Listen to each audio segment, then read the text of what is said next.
I don't know if you can quite see all that, but this is the next thing on the chopping block. I've had this stack of Motorola VT-71s slated for repair for, since last year? Yeah, last year, some point. How bad is the lighting? It's kind of crap. That's what I get for using the old fluorescents. Anyway, I bought this stack because it was more of a, if you don't buy all of them, they're going to be like $40 each. Or alternatively, I could buy all three for $50. And I tell you what, that's a hell of a deal. Because although this one does not have it in there, I have three 7JP4s to work with. There's two full sets of knobs. This one did not have any, and it also has had the tuner assembly ripped out of it. And this one has had some well, actually, two of these have had some serious modifications made to them that render them more as parts fodder than anything. But out of these three, I plan on making one good working VT-71. Maybe two, but I have at least three picture tubes to work with, and they don't seem to have iron burns. And plus I only have one reproduction CRT. Is that the shadow mask? Well, the gasket that goes around the end that holds up the CRT. I only got one of those because they stopped making them. So, let's take a look at the candidates. So overall, let's see here. This is probably the best bet out of the three. I do have the other blonde knobs. I did look at the cabinets. This is the lighter toned of the three, but I can't really tell anything that would make this one blonde versus mahogany. So I'll have to clean this up. And there also appears to be, painting over spray. The finish is going to have to be redone on them. I also have a back. Do I have a back for this one? No, I take that. That's false. I'm thinking of a different set entirely.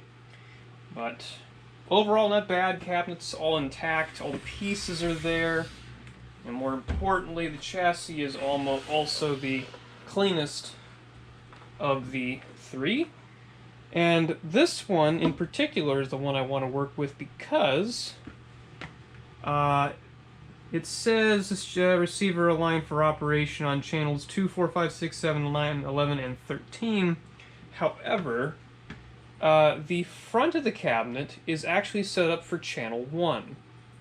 Now, one of the members of our radio club who's really into antique television restoration and its history has concluded that given the number of cabinets out there that have the older Channel 1 designation on them with later receivers inside, and given that this is a paper label, he suggested that these may actually be transplants. So the sets were converted maybe by the factory or a dealership to work with channels 2 through 13 once Channel 1 was phased out by the FCC.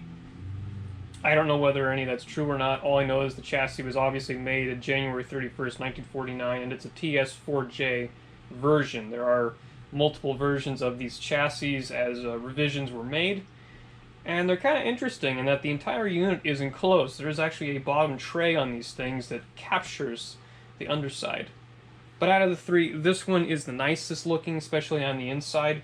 And we'll get these all out of their respective cabinets later.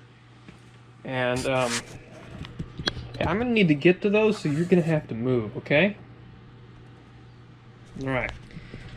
Let me drag this thing out of here. And I like that all the stickers are still there. There is obviously supposed to be a back. There's screw holes here. I believe it was just a steel mesh.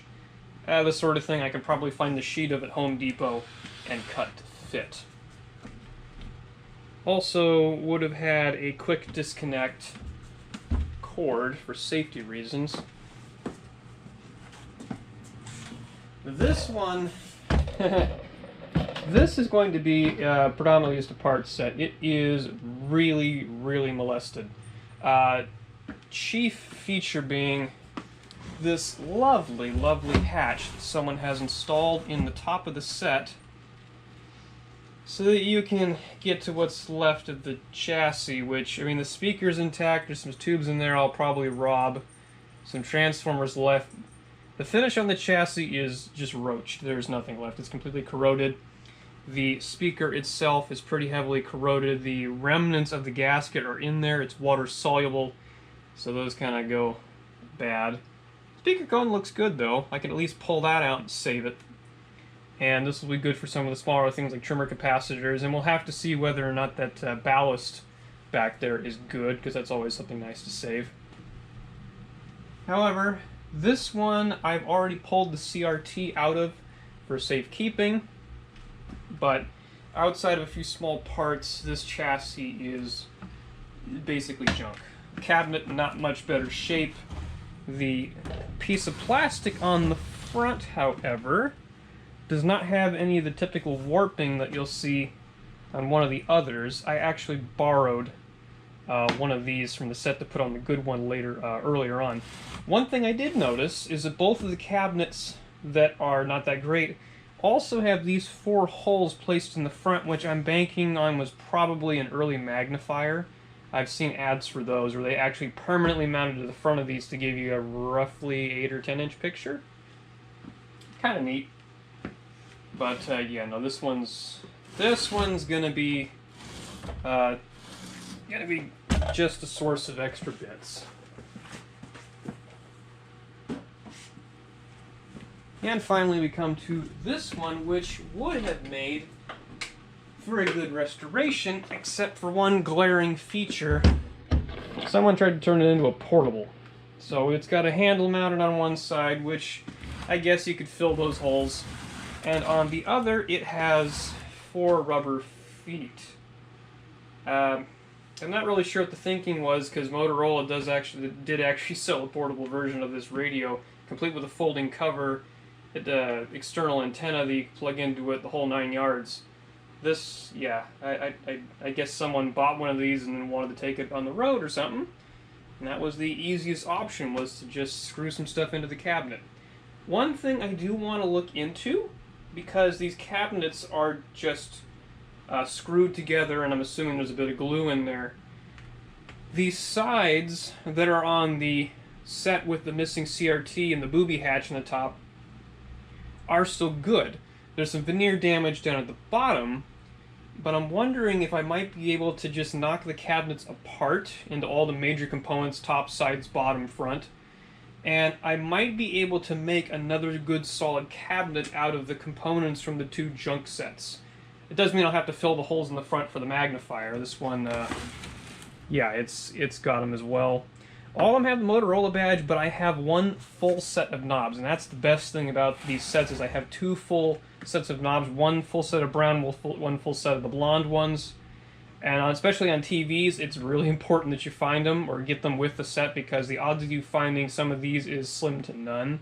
Motorola's, thankfully, are a little more common than other sets, but right now I'm stuck trying to find knobs for basically all of my other sets. My Admirals, my Philco especially, had knobs that actually had labels on them, which is a double whammy, because those are very particular to the set, and in some cases there was an overlap between knobs used for a radio and sometimes used for a TV on the early, like the late 40s models. Not so much in these cases. These are unique to the TVs. This one, unfortunately, has a busted front piece. There's a section missing here, and I think there's warping at the edges here, so that's no good. That's basically junk. I mean, it's not, there are worse things that could happen. It could be completely shattered, but it's not anything that I would want to reuse. I'd probably pull the one off of the faceless set there to put in this place. But what do we have on the inside?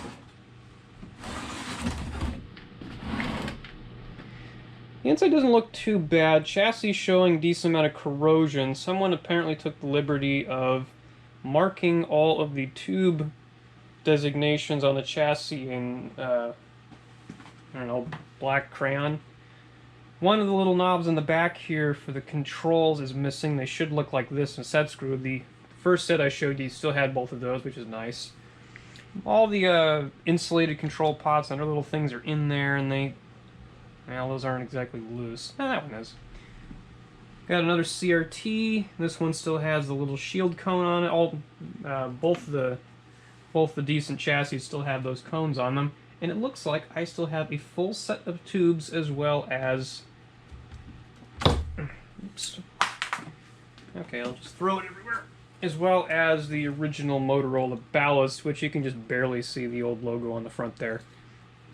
These ballasts are just a mica sheet with some nichrome wire on there to provide a resistance dropping element, because these sets do not have a power transformer, and they actually have I want to say it's 2 separate series wound filament strings. One, I think they're evenly divided or something. It's kind of an interesting set, but I'll have to dig up the schematics and look at it. But yeah.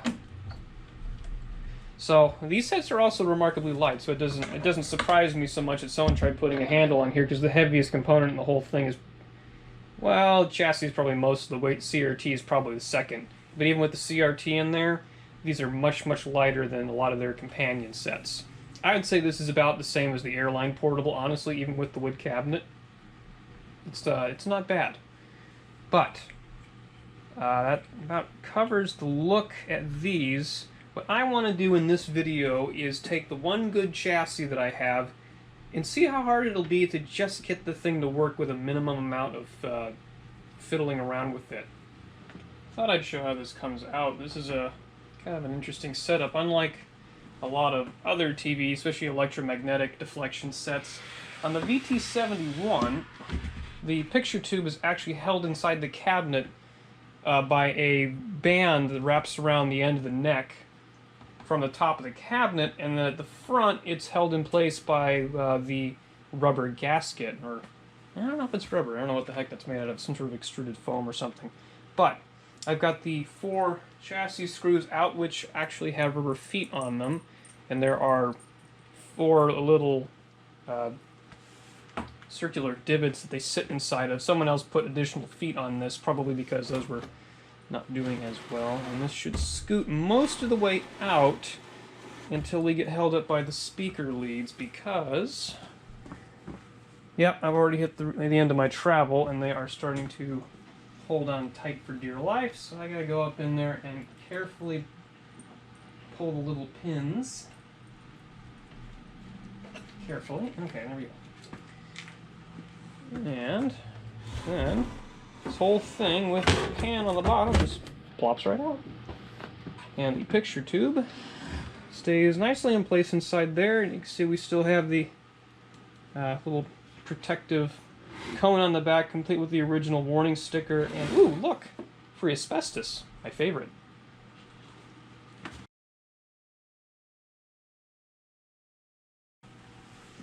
So there's really not a whole lot to this chassis. The first thing that does stick out to me, though, is the fact that we have 3 multi-section electrolytics that'll have to be addressed.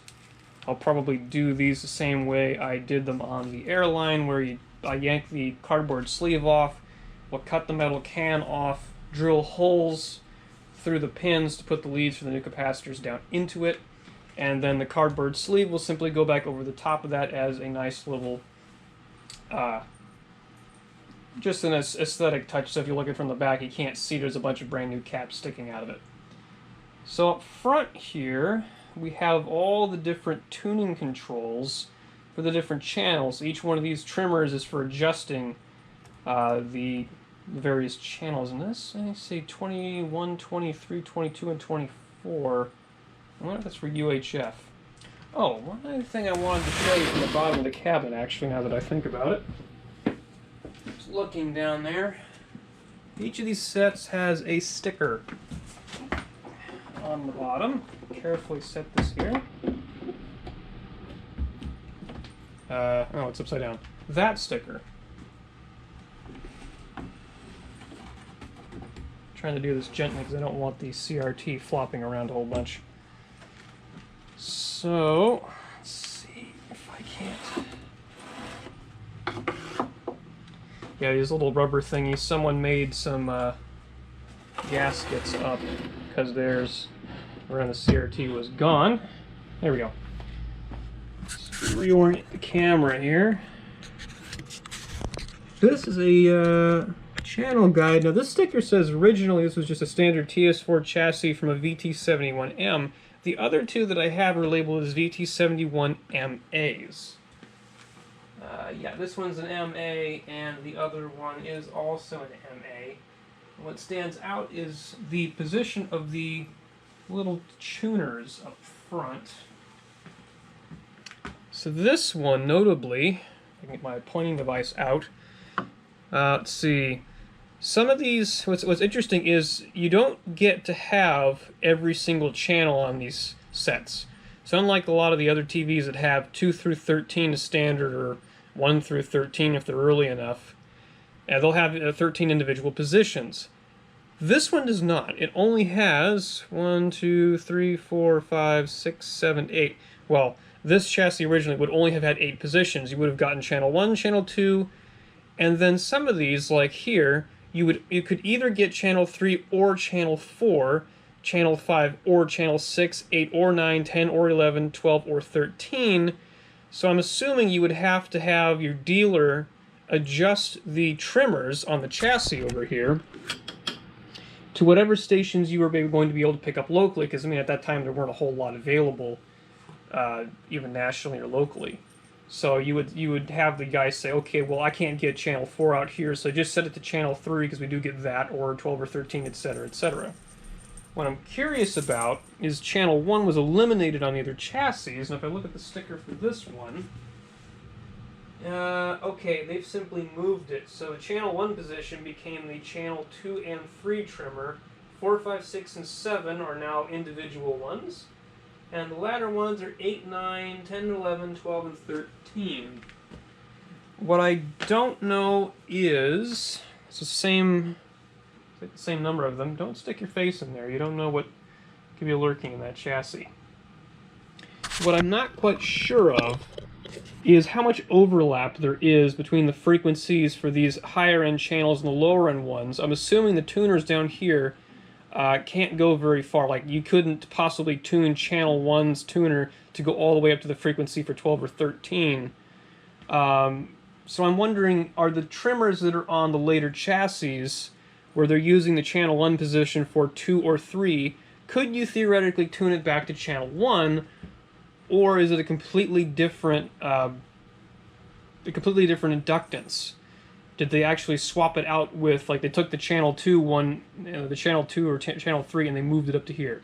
Now I do see that 3 and 4 is separate from channel 2, so that means that the ones for, if they can make 2 and 3 be on the same deal, they must be close enough together for one of these to cover that whole band. But again, they could have just made the inductance value fairly large to give you more tuning, more tunability to get it close enough to either one of those. I don't really know.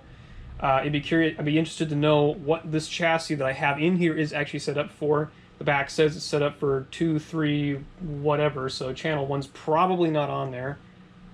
But it would be interesting to see. And I do have some test equipment that can technically provide a signal to channel 2, 3, and 4, since my VCR, as designed, is only going to output on channel 4. And I do have some modulators, but they only transmit on 3 and 4.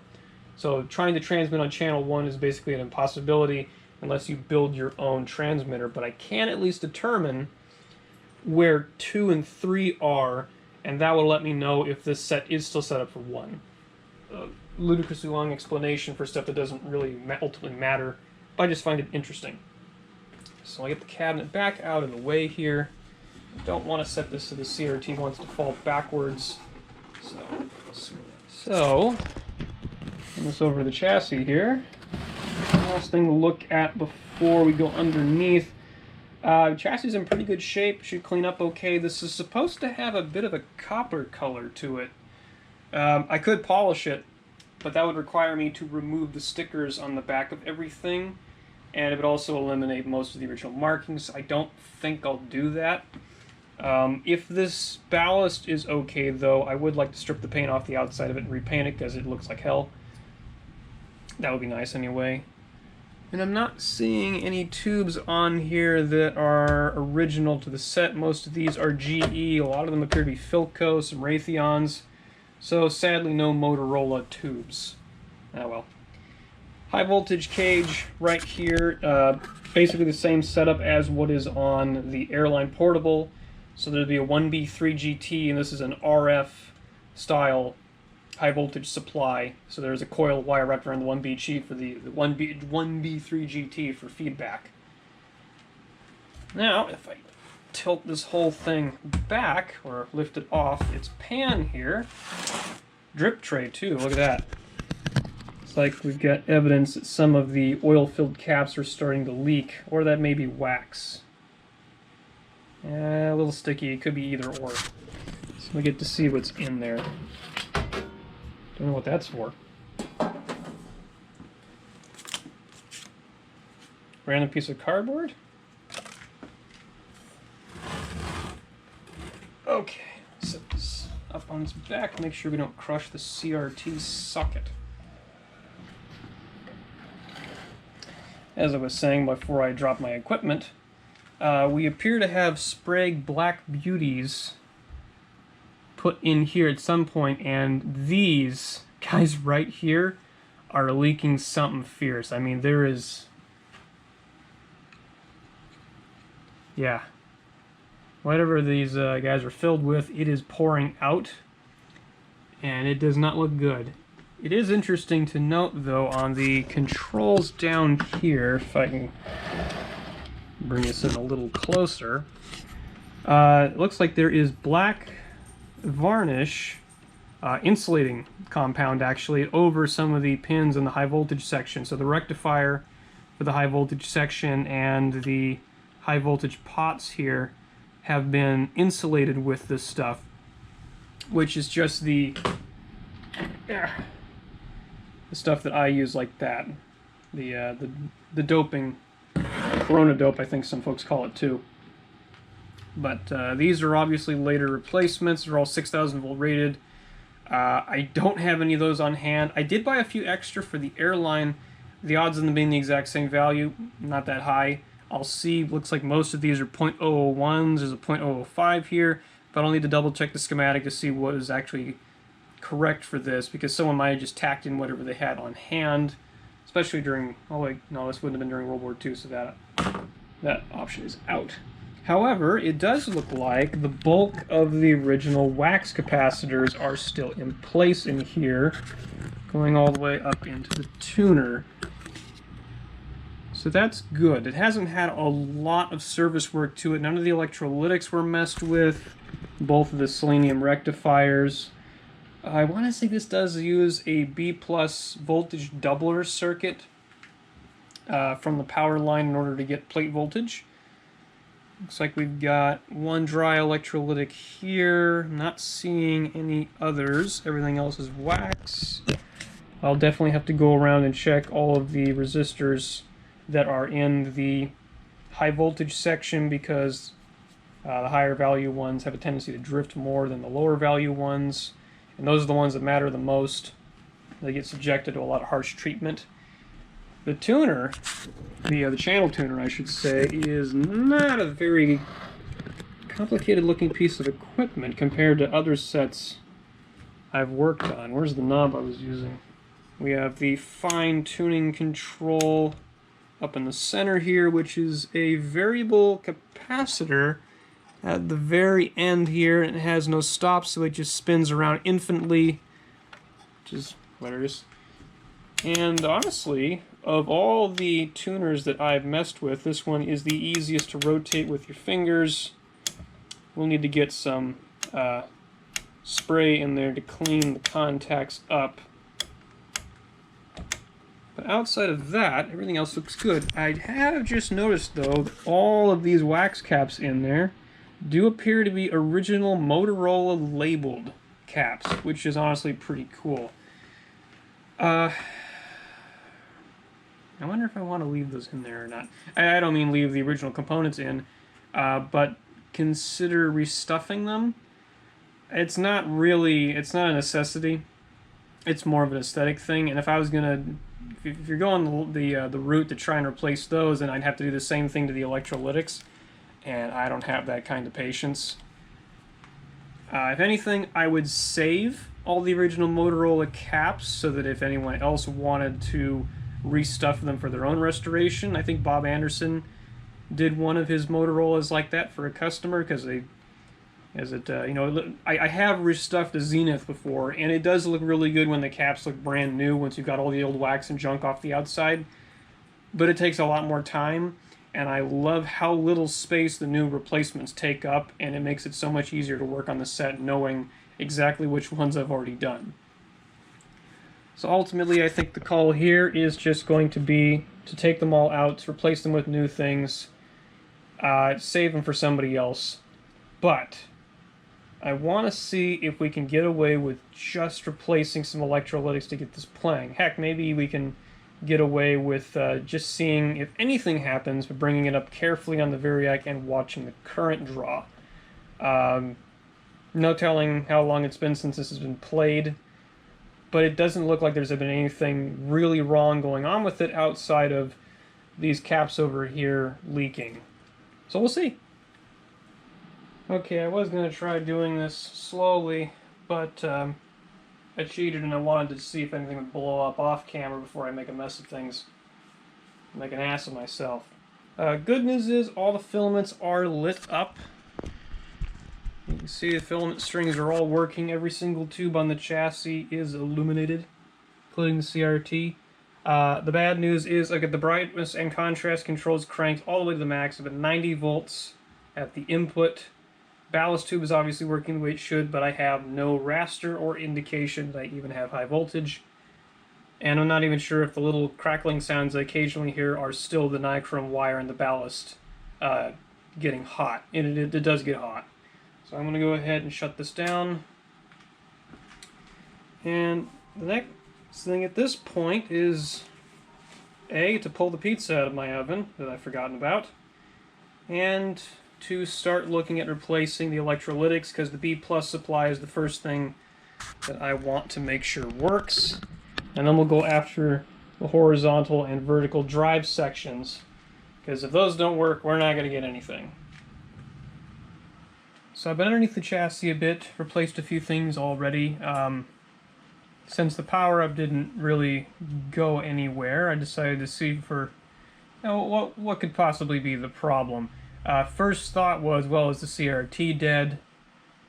Possible, but the 7GP4s, those electrostatic tubes can last a decent time. I mean, the oscilloscopes used them all the time. All the scopes I have are all electrostatic. I don't actually think there are any electromagnetic deflection scopes.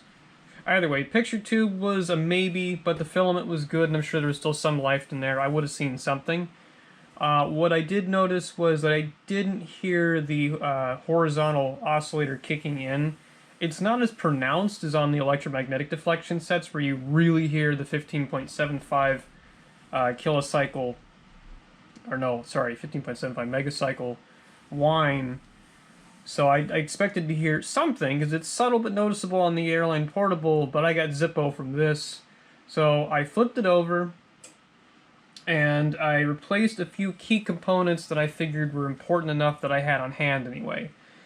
In that case, I was able to replace these two .001 microfarad caps. I had some extras I bought from when I did the Airline.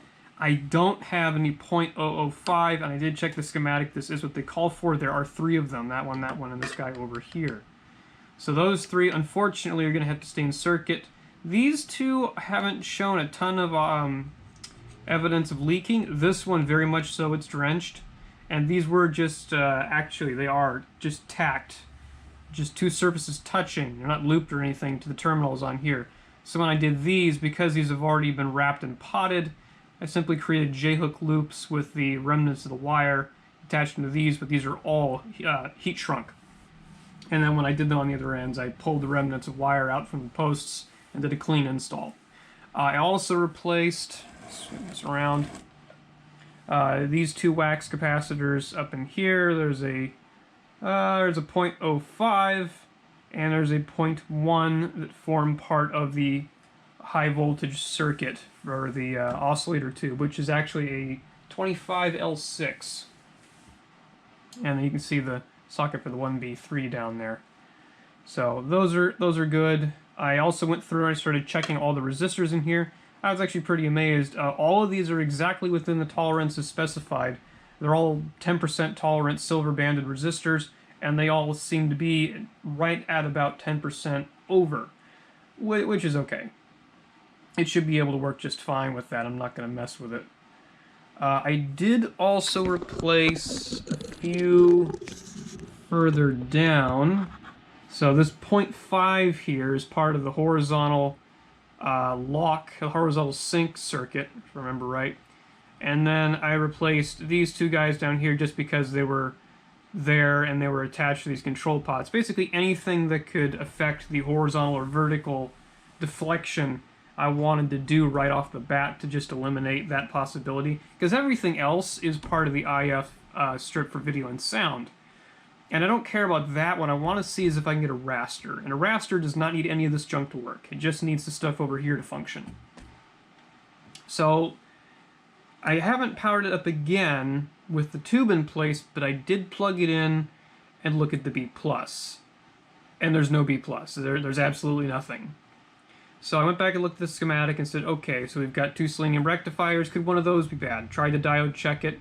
Selenium rectifiers have, I want to say, a voltage drop of like 1 per plate, so there should have been like a 5-volt drop. I don't think my meter can do that, so I got nothing. But if I touched one of the leads to the back side of each of these individual plates, which each one is simply stacked to the other, it does read something in one direction and nothing in the other. So there's a good chance these are still somewhat functional. I'll probably replace them with 1N4007s just to be safe, because when these go, they smell like ass. I haven't had one go on me yet, but I don't really need to, especially if this gets sold to someone else down the line. I don't need to basically leave a small bomb for them. But I put my meter on the positive connections for these. Put the negative for the set is actually one side of the line. So down here there is a resistor that actually couples one side of the power socket to the ground terminal on the antenna connections. So I use that resistor as a clip point for ground, because the connection that goes up to the power switch is actually used as chassis negative. I shouldn't say, there's chassis ground and then there's circuit negative, circuit ground. They are separated on the diagram. All of the negatives are a solid black triangle. All the chassis connections are the standard 3-line earth looking thing. Not the pitchfork style, but the horizontal lines. So there are two different ones. So I use that as my ground reference. And then I attached right here to the positive connection, which is stamped on the lead there. This is part of the voltage doubler, and I figure if I get anything at either one of these, I'm okay. I cranked it up to like 50 volts, and I got maybe half a volt here. So I went back to the schematic and looked to see how they were actually working this, and it turns out the first capacitor, this guy right here, is a single section. It's 140 microfarads at a, is it 140 or 120? Whatever, it's a little over 100 microfarads at 150 volts. The power connection from the AC line comes in and actually passes through that capacitor from cathode to anode, or negative to positive, whatever. And the positive lead of that then goes to the first of these selenium rectifiers. And that rectifier is between the common ground connection, then to the positive of that as part of the voltage doubler. So I did a quick check and measured the AC voltage on one side of the capacitor with reference to that. Got exactly what the variac was providing. Measured the other side of it and got virtually nothing, maybe a few volts.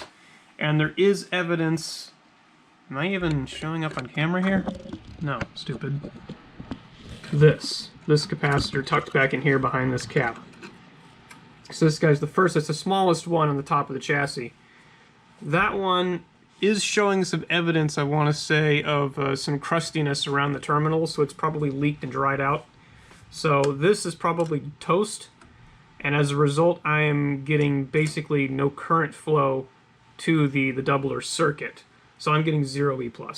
I did consider maybe trying to jumper one of these with a 1N4007, but if I'm not getting any AC applied to the rectifier, it's not going to do anything. So the first thing I really got to do is replace that cap. Realistically, I should replace all of these. However, these are all much higher capacitance values than I normally keep on hand for radio work. We're talking, 120, 140 microfarads. And at 400, or actually these are rated at 300 volts, but I typically replace them with 450 because it's a more common value. The best I have is 100 microfarad, and I usually prefer to err on the side of caution. If they design it around that specific value, I'll try to get as close to it as I reasonably can. Don't want to undershoot it.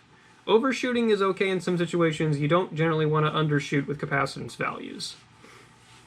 So I'm going to have to make an order to Mauser to get the remaining ones of those. However, I am considering cheating, just for the sake of science, and using a pair of these Nishikon 100 microfarads I do have with me. So I can tie those together. That'll be about 200 microfarads. I don't think that'll hurt it. And I will at least see if that solves the problem of having nothing getting to the rectifiers. If it doesn't, there's more crap I got to deal with. We'll look at that first. So I've got the temporary capacitors rigged in on the electrical test leads here. I cut the CAN capacitor off its base with my trusty method of going at it with a cheap Harbor Freight hacksaw blade. Couldn't find the handle, so I just sucked it up and used it. I do, however, keep the cardboard sleeve that goes over the outside, and I leave the base of the CAN capacitor intact so that the sleeve has something to sit on, because the rest of the body of the cap is smaller in diameter than the inside of the cardboard tube, but it doesn't actually do anything for it. So once the new caps that I buy go in there, the cardboard sleeve can go on. I can glue it in place if I want to, but usually the base holds it in place enough for it to look okay without, you know, making it impossible to get back in there. So those are in. I've already checked the B+, and it does seem to be working now. I'm getting a proper reading, on B+, so it's about a 1-to-1 ratio of the listed voltage on the output of the Variac to what I'm seeing in DC volts on the meter. I've got the CRT kind of rigged in here, and we're going to see what we get.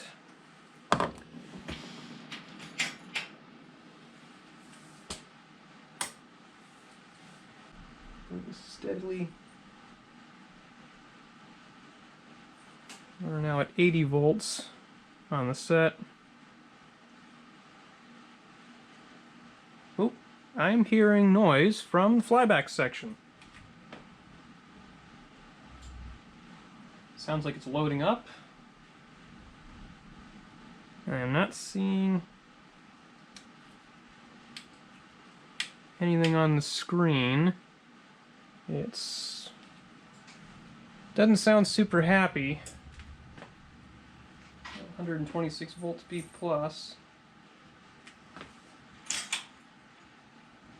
Nothing is smoking.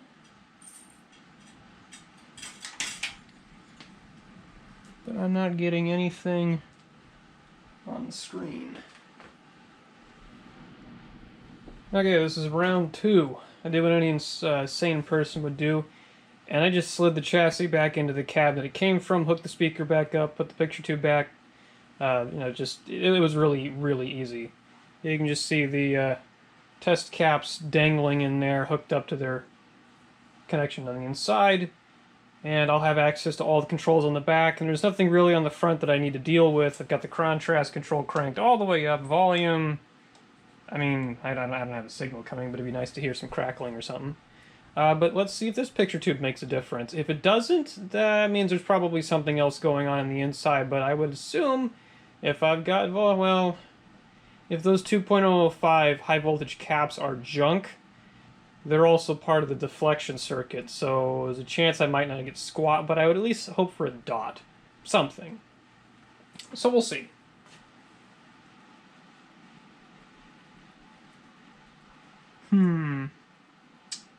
Still nothing on the screen. Wait, no, I take that back. I can just barely see a bunch of blurry lines. I know it's hard to tell, but there is something there.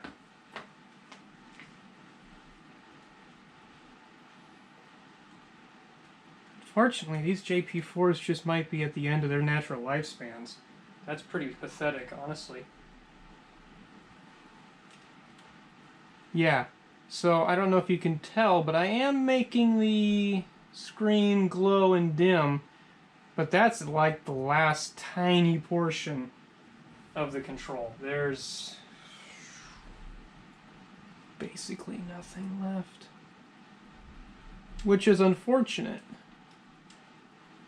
This does at least tell me that the deflection controls are working, all that good stuff, but I may have two junk 7 JP4s.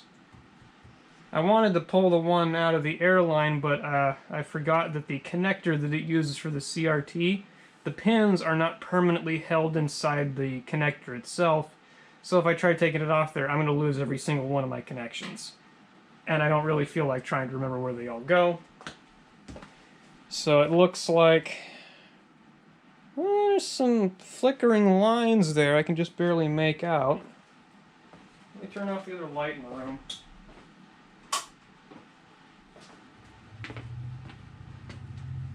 Oh. I don't even know if that's showing. Is that showing up on screen? Kind of. And that kind of makes it flicker a little bit, but it looks like that's about as good as it's going to get. Try bringing... So that's at about 100 volts. Yeah, it ain't going to get much better. These tubes are pretty haggard. Okay, well, that sucks, but I really can't be upset about that. I only paid $50 for 3 of the damn things, and I had, you know, a 30% chance of getting a good tube, I guess. So, yep, 0 for 2. Maybe the last tube and the other set with the handle on it will be a winner. I was really hoping that having 2 of those tubes would be good because I have a National TV7W with an unknown picture tube in it. It would really suck if that one was dead too.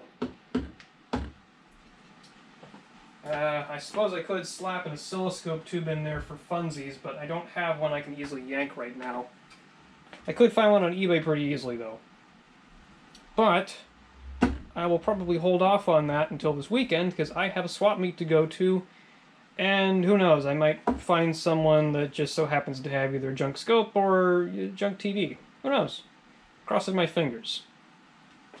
But that's going to do it for now. I'm going to need to order some parts in order to get this thing going completely in the high voltage section. I need to order all the electrolytic caps to go for this thing. But once I did that, we'll dig into this. And I have had to stall out on the airline project because some supplies that were supposed to arrive this week mysteriously disappeared in transit. So I'm working with the supplier right now to try and get them back, if I can. So that might be another week out or so. But next week, hopefully I should have some news on this. I'll get parts ordered, and I'll see you then. Thanks for watching. Okay, so I ended the last bit a bit prematurely, I think. It's not really fair to show 3 possible CRT options and then not try all 3 of them. So I've got the chassis put back in the last one with the handle and the feet on the side to make a impromptu portable. So let's see if this thing has any life in it.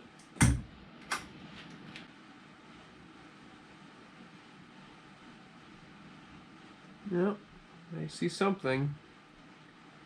But looks like I'm getting about the same brightness as I was before. Interesting.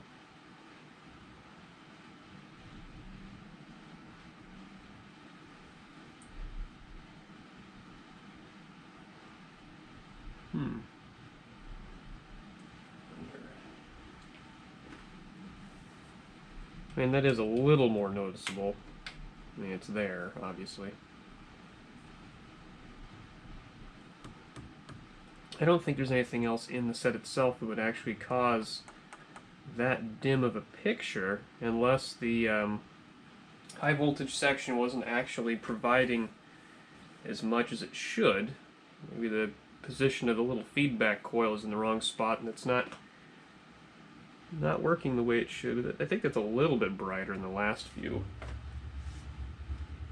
Where's that knob? That's about as far as I'm going to go.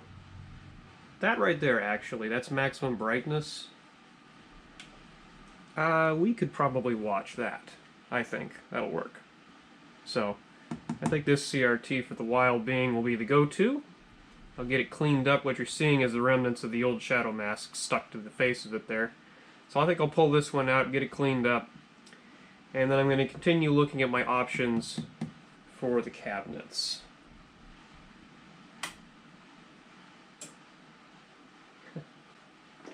Very nice. Okay, cool. So, at least have something that I can use. But this time, for proper, thanks for watching, and I'll see you in the next episode.